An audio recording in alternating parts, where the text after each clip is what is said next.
Hey, what's going on? Luke here, and we are here to preview and do my tips for round 10 of the 2021 NRL season. Now, this is Magic Round. This is probably the biggest round in the whole of 2021. Obviously, all the teams going to Brisbane, all playing in the one weekend, all at the same ground. It's going to be great for the fans. For me, I'm not personally going. A lot of people have been wondering whether I was going. I'm not. I can't really get there. It's in Brisbane. And as much as I'd like to go, work happens, so I can't really go to it. But yeah, that answers the question to people asking whether I'm going to be there or not. But just because I'm not there doesn't mean I can't do my tips for it. So let's go ahead and let's do my tips. Let's preview this round of footy. The first game of the round sees the West Tigers taking on the Newcastle Knights. Now, this is an interesting one, not because both teams are good or anything, pretty much because the Tigers have named probably the weirdest side of all time in terms of their lineups anyways. I'm not really sure what Michael Maguire is going for here. Adam Doueihi, for me, has been, apart from Dane Laurie, has been their best player throughout the whole season, and he's been playing 5'8". I think he is a 5'8". They've tried him at fullback. They've tried him at 5'8". I think they've even tried him in the centres. And I was listening to the Rugby League Guru, and he was saying he thinks he's a centre. But for me, I think Adam Doueihi is a 5'8" through and through.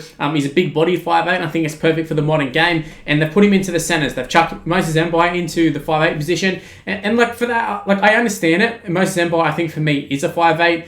But at the same time, he's not a better 5'8" than Adam Doueihi. And if anything, I'd go Mbye and then Doueihi in the halves. I'd be pissing off Luke Brooks. I'm sorry, Luke Brooks, but you're just not cutting it in the NRL at the moment. Well, probably forever, really. I think Luke Brooks, I think his time in the NRL is coming to an end. And I think everybody can see it except for Michael Maguire and the Tigers board. I can't understand why he keeps getting picked week in, week out. Meanwhile, you got Adam Doueihi, who's been their best half player, and he gets moved into the centres. Just makes no sense to me. In terms of the rest of the squad, though, like the Tigers, you can sit here and talk about them week in, week out. They're just so inconsistent. One week they play good, one week they don't. I feel like this is one of those games where I can see them getting absolutely towered up. Usually when they take on the real good teams, like the Rabbitohs and the Storm and stuff, that's when they sort of aim up and they actually play like half decent pretty much. But the Knights, they're not a great side. I wouldn't even say they're necessarily a top 8 side. They're sort of just getting by at the moment. They're getting some wins, but they're not really doing anything, that well. They're not playing great. They're not really winning great. They're not really winning in general too much, to be honest with you. So with the Knights, I don't really know what to expect from them either because they're also been inconsistent. However, I think they've been a little bit more consistent than the Tigers, and I would expect the Knights to actually win this one. I don't know if it's deemed an upset if the Tigers won or the Knights won. I feel like they're two pretty evenly matched sides, to be honest with you. But look, in terms of picking a winner, I'm just going with the Knights just because I think they've got too many individual players. Like you have Tyson Frizzell's, Kalen Ponga, Clemens, Safidis. They've got enough firepower to sort of just single-handedly get them over the line. Whether that's going to be the case, I don't know because, the halves look quite weak. They've got Phoenix Crosland and Kurt Mann there. The rest of the side, like Fitzgibbon's back in their side. But it's not too bad. Connor Watson on the bench. Just a little bit of firepower off the bench. Look, it does look like a better side than the Tigers, but I have no confidence in saying that they'll actually win this one just because of how the season's been going. Tigers and the Knights both inconsistent, but I'm going the Knights 1-12 for this one. Now onto the second game of Friday night. It's the Manly-Warringah Sea Eagles taking on the Brisbane Broncos. Yes, that's right. It's a home game for Manly despite it being played at Suncorp. I think that's going to be an interesting dynamic to this game. There's a lot of talk of some of the other guys who make YouTube videos. I think it was Entertain House.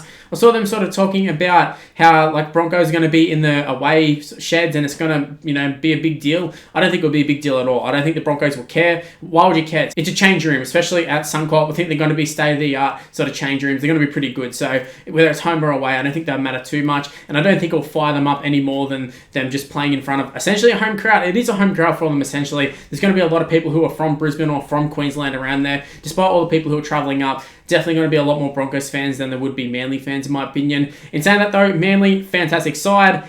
Look, they haven't really been able to put together an 80-minute performance, and that is a little bit worrying, but at the same time, I think they've been good enough. Well, obviously, they've been good enough. They're on a bit of a winning streak at the moment, and they've been playing some really, really good football, despite not playing for the whole 80. And last week, I thought for a second, I was like, man, Warriors going to get them here. Obviously, it didn't happen, but Tommy Trbojevic, he just keeps doing it week after week, and if he stays fit, they're going to win this one, and I think Manly will win this one well. However, look, the Broncos, this is a game that I can see them being really up for. Like I said, it is in front of the home crowd, essentially. It's going to be a big crowd too, a big packed out Suncorp Stadium, so I think they'll be really fired up for it. And also, they have that confidence, despite they didn't win last week, but they won the week before, and they actually been getting pretty close and being quite competitive with teams. So I think their confidence is growing each week. Is that enough to get the job done against a great Manly side? I don't think so. And this Manly side isn't the best side. I'm just looking at their forward pack. Marty Tapau is back, which is going to be a huge inclusion for them. But they're still not at full strength there. Obviously, LIA is out, but Marty Tapau's a big inclusion. And I think it'd be enough to sort of hold off the Broncos forward pack because obviously the Broncos forward pack is really good. And if Pengai Jr. fires, the Broncos fire. That's really what it comes down to, in my opinion. But yeah, in terms of picking a winner, I'm going to go Manly with this one. I think it'll be 1-12. I think Manly I think it'll be reasonably comfortable, but I can see Broncos having a bit of a flurry and coming back into the game, or there just being a big amount of points scored in a short space of time. So I think it'll end up being close, but not necessarily like a close game. Don't know if that makes sense to use, but I feel like the scoreline will end up being close despite it not really being a close game overall. Now we move on to Super Saturday. It's my Canterbury-Bankstown Bulldogs taking on the Canberra Raiders.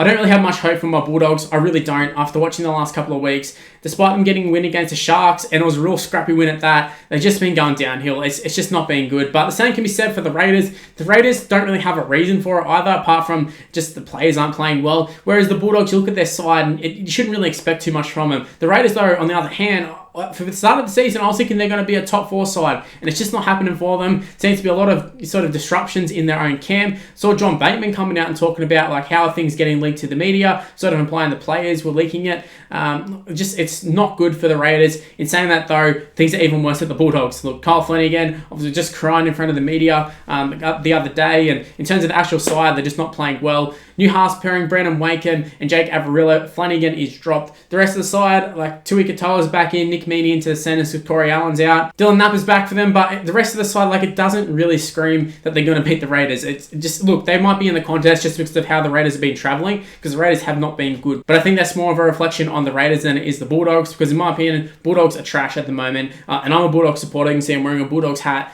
The Bulldogs are not good. They should get the wooden spoon, and if the Raiders lose to them, I think that says a lot about the Raiders and where they are at the moment, because their side, despite all the disruptions, all the disharmony in the camp, they should be beating the Bulldogs by 30. Like, it should be an easy win for them. So, look, it should happen. I'm going to say Raiders 13 plus. However, would not be shocked at all if the Bulldogs really push them just because of how things have been going this year. Now, to the second game of Super Saturday. It's the Cronulla-Sutherland Sharks taking on the South Sydney Rabbitohs. I think that for me, this should be an easy win for the Rabbitohs. However, the Sharks are sort of a team that could have the tendency to push them. I said last week I thought they would push the Panthers, and obviously it didn't happen. It was an absolute onslaught by them. They literally had no answers for Penrith, and I really thought that they would at least be competitive, and it just didn't happen. But I suppose this is the same team that did lose to the Bulldogs, so I'm not exactly surprised. The Rabbitohs, looking at their side, like Cody Walker's still at fullback, Benji and Adam Reynolds in the halves. Adam Reynolds being named. Whether he's going to play, I don't really know, but I think he's a big in for them, and I think he's the most important player to this side, which is, once again, just crazy to me that they're letting him go. And they've pretty much confirmed that he's going, and he's going to be taking on a potential new team in the Cronulla Sharks. So we'll see how Adam Reynolds goes. I think he might put on a bit of a masterclass here and really show up the Sharks and show them what they're potentially getting, and also showing the Rabbitohs what they're going to be missing out on next year, because I think they will be missing out a lot if they let him go, and it looks like they are going to let him go. But the rest of the side, Damien Cook's still there. The forward pack is still a bit iffy. I don't really know if I like the back row for the Rabbitohs. I like Jaden Sewer. Don't really like Liam Knight. Don't really like Colin Matangi. Look, Thomas Burgess, he's decent. Tatola's sort of average. Actually, I will say Tom Burgess is actually really good, I should say. He's not just decent, but the rest of them are kind of just average forwards, and I think that's where they're getting exposed when they take on those big sides, because look at the Storm, look at Penrith, they've got those monster forward packs, and the Rabbitohs definitely don't have that. Even the bench is quite weak, but it's definitely enough to get the job done against the Sharks. 13 plus for me. I think it's just got to be 13 plus, right? Now into the last game of Super Saturday. It's the Sydney Roosters taking on the North Queensland Cowboys. Now this one has potential to be match of the round for me, just purely because I think both these sides are fairly evenly matched, which is crazy to say at the start of the season. I say this every week with the Roosters. I go, oh, well, it's crazy to say that they'll be competing with this side, and considering the side that they had at the start of the season, but that's just the reality of the situation for the Roosters. More injuries for them. Lachlan Land comes in there. Drew Hutchison out injured, obviously copped the knees to the back. Tedesco's been named, copped a bit of a head knock. I'm assuming he's going to play. There's no real sort of speculation of him not playing at this point. But the Cowboys side, they got the job done last week against the Broncos, but it was a pretty poor performance. It was a very scrappy performance. It took a field goal from Valentine Holmes, which is pretty much one of his specialties. That's just what he does. Valentine Holmes, he can nail a field goal from anywhere. So it wasn't surprising that he actually kicked that one. But the rest of the side, just the fact that they were in the position they were against the Broncos, I thought it wasn't good signs for them. But Jason Taumalolo came back in, immediate impact, goes in, scores a try, a solo effort, and that's just what he can do, and that's what he brings to the table.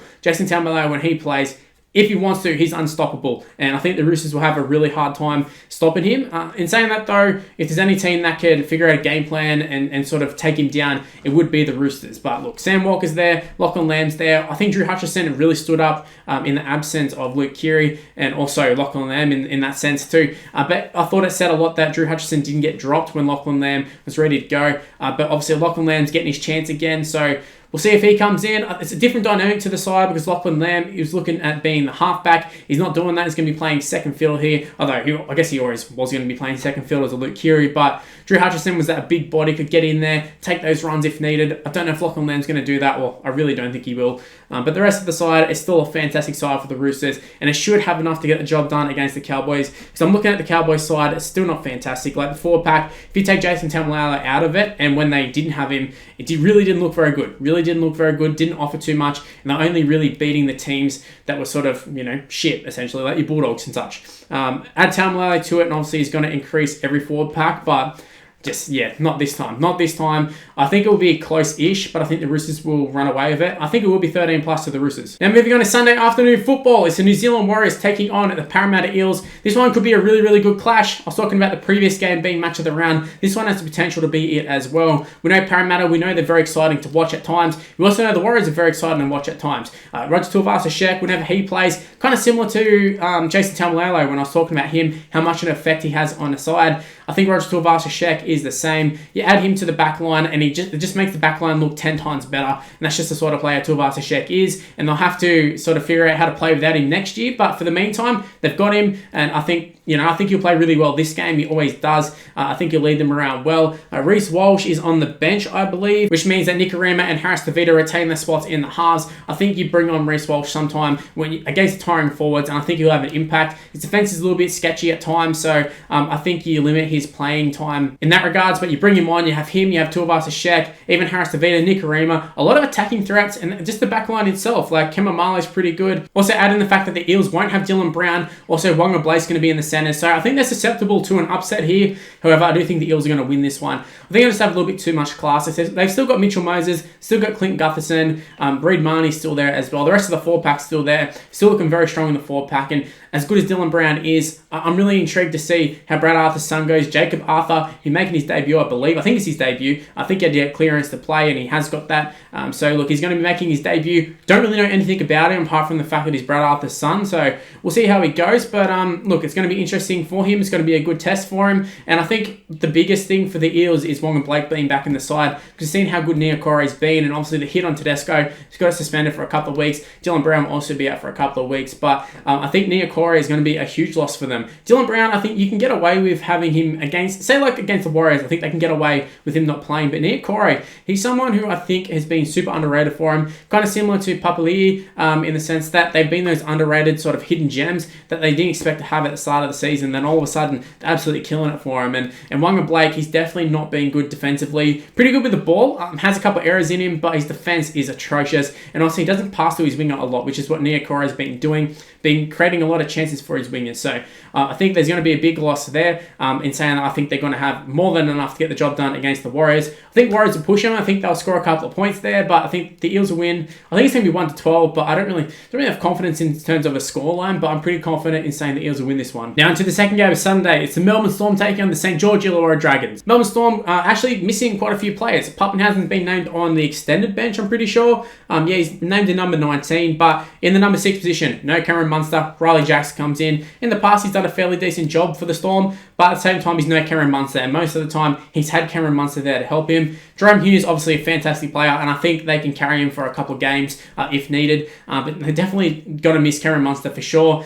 In saying that, though, the Dragons aren't great, and I think the Dragons won last week against a shit Bulldogs team, and they didn't look great themselves. Now, moving on to the last game of the round, it's the Gold Coast Titans taking on the Penrith Panthers. I think this one's pretty straightforward. I think Penrith are going to win this one. I think they'll win quite comfortably, so I don't really need to harp on about this one. Big talking point is the fact that Dave Fafita is not playing. Obviously, he got suspended in the last couple of minutes of the game. Got sin bin, high shot, went off when the game was already wrapped up. So, a bit of a dumb error, and hopefully that isn't something that sort of sneaks into Fafita's game. But in terms of the rest of the side, the Titans are a decent side, but I think they really get found out when they take on teams like Penrith. And I don't even think they've really taken on a team like Penrith, to be honest with you. And they've already struggled against teams who are better than them. So I think Penrith, they'll win this one. I think they'll win it comfortably. In saying that, though, it is not a home game for the Titans, but they're playing in front of a Queensland crowd. So I think there'll be a lot of support for them. Obviously, going to be a lot of support for Penrith as well. But yeah, in terms of picking a winner, I think this is a pretty easy one. I think Penrith will win this one. Just too much firepower. And you take out Dave Fafita out of that forward pack, and it looks way weaker. Looks way weaker. And also Penrith they're just the best team in the comp. So regardless of whether Fafita's playing or not, I still would have picked Penrith. But the fact that he's not playing though, I think it's a big loss for them. So don't know if Titans are going to compete in this one or not, but I'm going to go Penrith 13+. Anyways, those are my tips for round 10 of the 2021 NRL season. Magic round is upon us. Let me know in the comment section below. Are you keen for Magic round? Are you going to Magic round? What are your tips for this round? Let me know. Also, give me a follow on social media as well. It's on the screen right now. It's Mr. Luke on YT. And for Facebook, it's just Mr. Luke. But for everything else, it's Mr. Luke on YT. Also, while you're at it, go ahead and give this video a like and subscribe to the channel if you're new around here. Also, turn on the notification bell. It lets you be notified immediately that I've uploaded. Pretty important stuff because I think the sub box is a little bit dodgy. So go ahead and do that. And yeah, that's all I got to say for this video. Hopefully you enjoyed it. I'm keen for Magic round. Hopefully you are too. Stay tuned for more content on the channel, and I'll see you next time. See yous.